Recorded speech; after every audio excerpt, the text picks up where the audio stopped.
Welcome to Mishna study Masechet Eruvin Perek Mishnah Gimel. Over here in this Mishnah, I'm going to discuss a courtyard that was breached on Shabbat.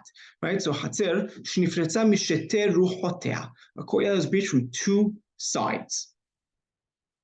Right? So when you first read this Mishnah, or let's go. Or you have a house that was breached from two sides. Or if you have an alleyway that its beam or its lehi, right, or its post were both taken. Mutarim be'ota Shabbat v'asurim la'atidavot divrei Rabbi Yehuda. They're allowed for that Shabbat and they're asur for future Shabbatot according to Rabbi Yehuda. And Rabbi Yosef Omer, im mutarim be'ota Shabbat, mutarim la'atidavot. Im asurim la'atidavot, asurim be'ota Shabbat. Rabbi Yosef says no. If they're allowed the Shabbat, they're allowed in future Shabbatot. If they're not allowed, future Shabbatot, they're going to be also forbidden on the Shabbat, right? So Rabbi Yosef, what's he saying? Is it allowed, or is he saying that it's asur? Right, so let's go piece by piece over here. Firstly, we can't be talking about a case where it was breached on two parallel sides. Right, if it was breached on two parallel sides, right, in that case already, that becomes a total, really a total breach, right? And there really wouldn't be much of a machloket over here. So rather, the way Rambam sets this up is it's breached. If you look at this bottom picture, this right picture, the pirza is on the corner, right? So the two sides are the two adjacent sides, right? That's forming that right triangle where it says pirza. That's where the breach is. It's happening from two sides, but two adjacent sides, and now the corner is missing. Okay, so the corner is missing. Important to note that it's talking about where the breach is less than 10 amot. So less than 10 amot, and it happened in a corner, and we have a ikar, we have a principle, and that is pitcha bekenet zavit la'avdein, right? People aren't making a petach, an opening at the corner of their, the corner of their yard. Okay, so now, if you have this courtyard, as we mentioned, it's less than 10 amot. If it was more than 10 amot, right, even from one side, it would be asur, right? Everyone would agree that it's asur if it's more than 10 amot.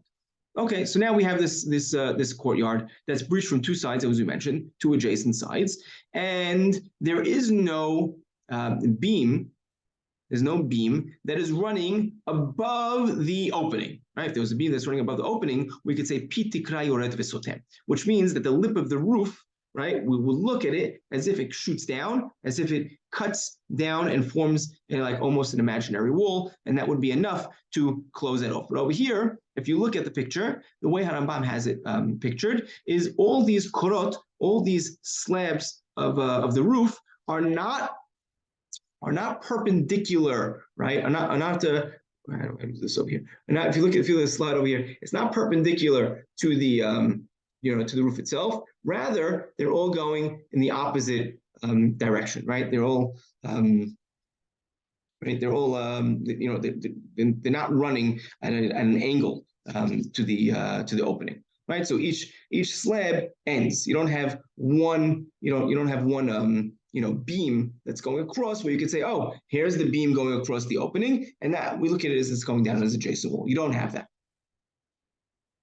Therefore, it's going to be, right, asur. Right? It's asur for the whole Shabbat. And in this case, that's what Rabbi Yehuda allows on this one Shabbat. If it was open like this bottom right picture, right, then Rabbi Yehuda would allow it for the Shabbat, and Chachamim would say that it's asur. Now, let's say though, if it was open from both sides, the left picture, right? You see it says pirza on the top, pirza on the bottom, open from both sides, opposite each other. Again, we're talking about less than 10 amot. Everyone agrees that that's mutar. The only issue comes when it's opened in the corner. That's the only time it's machloket. But if it's open from two parallel sides, everyone agrees that it's mutar because we have the principle pi tikra yured v'sotem, right? The lip of the rooftop, right? We look at the rooftop. We look at it as if it comes down and it forms this imaginary wall. Now, when Rabbi Yosef spoke, Rabbi Yosef says, "Oh, if it's allowed for the Shabbat, it should be allowed forever. If it's not allowed for if it's not allowed forever, right, then it shouldn't be allowed for the Shabbat either." What's he saying? He's saying it's asur. right? It's asurim for this Shabbat and it's asurim forever, and halacha is like Rabbi Yosef. Now, Rambam brings up and he says, look, what about last Mishnah? I mentioned last Mishnah, we have this rule that if it's hutra l'miktzat Shabbat, hutra l'kol Shabbat kula. Remember the case when one courtyard, one big courtyard opened up into a smaller courtyard, and we said that you're allowed to carry, if it happened on Shabbat, the smaller courtyard is allowed to carry throughout the entire Shabbat because it was allowed for part of Shabbat, so it'll be allowed for the entire Shabbat. Say the same thing over here. Why don't we say the same thing here? In the case where the corner got broken out, say you're allowed to carry from part of Shabbat. It happened on Shabbat. Be allowed to carry for the rest of Shabbat. Like Rabbi Yehuda is saying. Why doesn't Rabbi Yosef agree to that approach? So Rambam says, if you pay attention, there's something different. What's different between the two?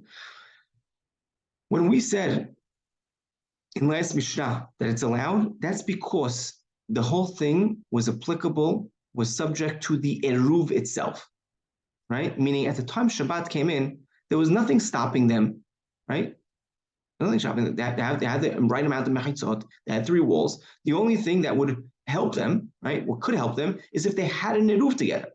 If they made that small one made an eruv, they would be allowed to carry. So that would work. There's nothing wrong with the mechitzot. Whereas opposed to here, it's a structural issue. Our Mishnah over here is a structural issue. And because the structure is not good enough for a reshut yachid, therefore we're not going to say, right, because there's a chisaron in the mechitzot, right, lo mehamat hitpatlu ta'iruv, right, there's a structural issue where there's not an appropriate amount of mechitzot, of partitions, not because, like last Mishnah, where there was an issue with the eruv itself. And that's the unique difference between the two. And as we mentioned, halacha is like Rabbi Yosef.